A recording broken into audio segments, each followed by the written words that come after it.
Imagine an experienced climber, a man of meticulous plans venturing into the mountains with his beloved daughter. They packed enough gear for any emergency, but they left one crucial item behind: their satellite phones. In August 2013, Garrett and Della Beckwith vanished on Mount Hooker, transforming a routine expedition into Wyoming's most baffling mystery. 11 years later, two climbers stumbled upon a harrowing scene suspended on a cliff face. What they found inside a single sleeping bag would send investigators on a desperate new search for answers. Get ready for a story of unforgiving wilderness and an inexplicable oversight that sealed a family's fate. Before we begin, please like this video and subscribe to the channel for more true crime and mystery deep dives. Introduction. Garrett Beckwith, a 45-year-old engineer, was a master of systems and redundancies. He believed in meticulous planning, especially when it came to his passion, mountaineering. His 19-year-old daughter, Della, shared his love for the outdoors, a spirited and capable climber in her own right. Their destination was Mount Hooker, a formidable granite beast in Wyoming's Wind River Range. On a Tuesday in late August 2013, they set out for what should have been a challenging but routine expedition. But a single inexplicable decision would turn their adventure into a 2-decade-long mystery, leaving Mary Ann Beckwith, Garrett's wife, and Della's mother in an agonizing limbo. The silence begins. Mary Ann Beckwith expected the call at 7:00 p.m. It was their prearranged check-in time, a non-negotiable part of Garrett's meticulous planning. He and Della were on Mount Hooker, a beast of granite and ice, but Garrett always managed nature's chaos. As 7:00 p.m. came and went, Mary Ann's initial calm gave way to a creeping dread. She rationalized a dead battery, a difficult pitch taking longer, but by 9:00 p.m. the silence was deafening. This wasn't Garrett. A missed check-in was a violation of his cardinal rule. The formidable mountain known for its unforgiving nature had seemingly swallowed her husband and daughter whole. The routine adventure had curdled into a terrifying uncertainty. Hidden truths surfaced. As the initial search waned, new unsettling details emerged from the shadows of the Mendoza's life.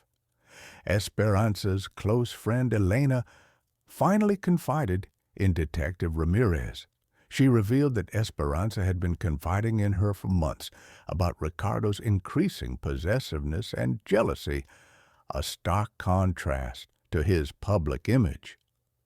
Esperanza had even shown Elena bruises on her arms, hinting at escalating domestic issues. This testimony painted a much darker picture of their relationship. Then came another shocking revelation. Esperanza had developed a close friendship, possibly an affair, with David Morales, a new colleague at her school. Their connection grew quickly, and David was known to be deeply infatuated with Esperanza. However, just days after the Mendozas vanished, David Morales also disappeared from Carlsbad. His absence, initially overlooked, now screamed suspicion. The investigation shifted dramatically. The new theory posited Ricardo, consumed by jealousy, had likely killed Esperanza and David, disposing of their bodies, and then either fled or committed suicide. Despite these strong suspicions and the growing fear of a double murder, no direct evidence linked Ricardo to David's disappearance, and no bodies were found.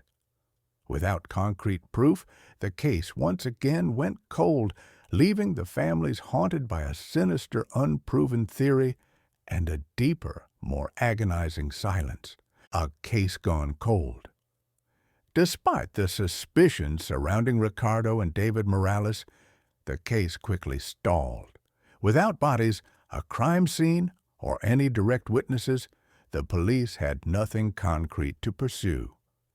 Detective Luis Ramirez, who had dedicated years to the case, was forced to put it into the cold files, a professional regret he carried, until his retirement years later. The initial media flurry faded, and the public, ever focused on new tragedies, slowly forgot the missing couple and their vanished friend. Carmen's relentless fight. But for Carmen, Delgado Esperanza's sister, forgetting was impossible. She refused to let the case die. For over 2 decades, Carmen became a relentless advocate, tirelessly contacting authorities, organizing small-scale searches, and keeping her sister's memory alive in the local media. She felt a deep conviction that Esperanza and Ricardo had met a violent end, and that David's disappearance was undeniably linked. Every birthday, every holiday was a painful reminder of the unanswered questions. The lack of advancements in forensic technology at the time meant that even if small clues existed, they were likely overlooked, leaving the families in a perpetual state of agonizing uncertainty, haunted by what might have happened in that seemingly quiet home. A grisly discovery. For 22 long years, the New Mexico desert held its secrets. Then, in November 2010, the impenetrable silence of a remote, murky swamp was shattered. Environmental workers conducting a routine inspection in a seldom visited area just south of Carlsbad made a horrific discovery. Partially submerged in the viscous mud obscured by reeds and dense undergrowth, they found 2 large, oddly shaped bundles wrapped tightly in deteriorated tarps. A pervasive, sickening odor confirmed their worst fears. These were human remains. The truth emerges from the swamp. Law enforcement immediately secured the grim scene. The bundles were meticulously excavated and transported to the forensic lab. What lay within shocked even veteran investigators. The first tarp contained 2 bodies, decomposed but identifiable, revealing severe blunt force trauma. The second contained a single body, similarly wrapped and showing signs of extreme violence. Through dental records and DNA, the identities were confirmed: Ricardo Mendoza, Esperanza Delgado, and to everyone's astonishment, David Morales. The revelation was staggering. Ricardo, long suspected as the killer, was also a victim. All 3 had suffered a violent, terrifying end. The case that had haunted Carlsbad for decades was finally yielding its gruesome truth: the vigilante killer. With 3 bodies, the investigation took a shocking turn. Detectives now pursued a theory far darker than domestic violence: a serial vigilante. The forensic analysis, although dealing with skeletal remains, suggested a pattern of rage. Further investigation into David Morales' background and old employment records yielded a crucial name: Thomas Bradley. Bradley, a former colleague of David's at the same company where Esperanza also worked, briefly had a history of extreme religious fervor and a deep-seated obsession with moral purity, particularly targeting infidelity. He had been dismissed from several jobs for harassing co-workers he deemed sinful. Justice from the shadows. Bradley, now in his 70s and living in seclusion, was apprehended. Though suffering from severe dementia, his property revealed chilling evidence.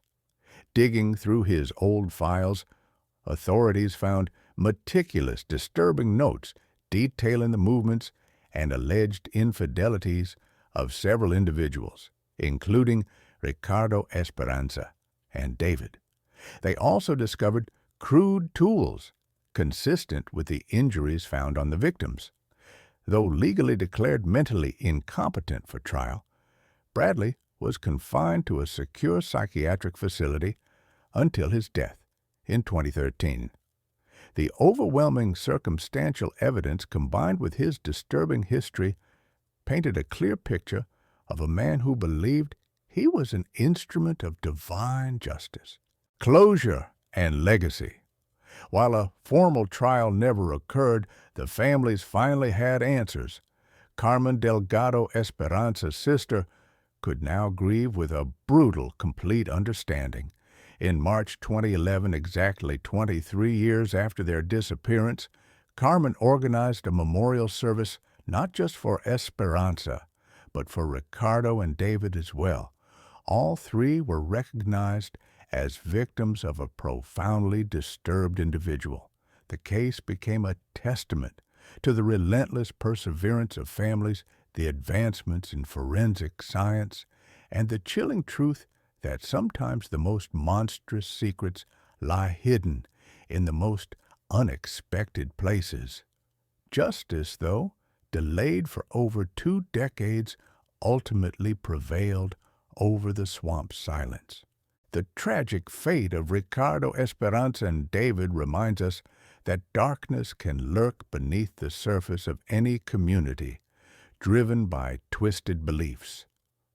Their story highlights the enduring power of forensic science and the unwavering love of family. If this chilling tale resonated with you, please consider subscribing to our channel and hitting that notification bell. Leave a like and share your thoughts in the comments below. Your support helps us bring more compelling stories to light. Thank you for watching, and we'll see you in the next one.